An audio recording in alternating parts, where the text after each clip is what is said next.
Frontal crashes are the most common type of crash that results in serious injury or death. Most of these crashes don't happen head-on where both vehicles are lined up. Rather, there's some amount of offset between the vehicles.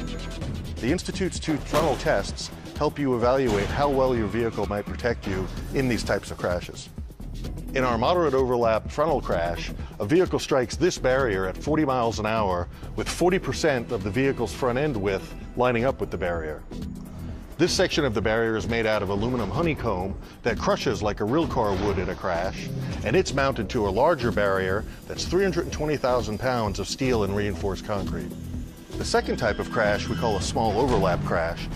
We accelerate a car down a track into this barrier at 40 miles an hour with only 25% of the front end of the car lined up with the edge of the barrier. This barrier is rigid, it's got a radius of 150 millimeters, that's about 6 inches, and that represents what happens when you hit another car in that small overlap, or you hit a tree or a pole or a post. We evaluate frontal crashes using 3 criteria. The first is how well the safety cage held up and protected the occupant from intrusion and injuries related to the forces of the crash. The second is measures from the dummy itself on the risk of injury in the crash. And then the third criteria is how will the restraint system, seatbelts and airbags, work to protect the occupant and keep the occupant away from any injurious impacts. When we assess vehicle structural performance in frontal crash tests, we look at the amount of deformation or intrusion at a series of locations inside the occupant compartment. It's important for vehicles to minimize this deformation because as those structures come back toward the occupant, it's much more likely to cause injury. The Toyota Camry shows what you don't want to have happen in this crash. You can see that the front wheel has been pushed back into this hinge pillar, which is bent back into the occupant compartment. Behind that is the parking brake, which has been pushed into the driver's leg space. The windshield pillar is pushed back. That's moved the instrument panel inboard. And the steering wheel also moves inboard, so that although the airbags deploy, the driver's head just brushes off the airbag on its way to hitting the instrument panel right here. Structural performance for the Toyota Prius V was poor.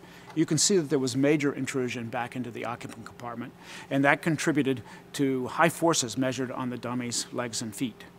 When the occupant compartment collapses, then the risk of injury to occupants is much greater. In this vehicle, the structure had poor performance. The wheel was pushed rearward into the lower part of the occupant compartment, causing a lot of intrusion into the footwell. The pillar, the instrument panel, and the steering wheel were also pushed rearward and inboard, and this increases injury risk to the occupant. As you can see, the occupant compartment held up reasonably well without major intrusion. As a result, the steering wheel stayed in position, and that meant that the driver airbag was in position to protect the driver's head and chest in the crash.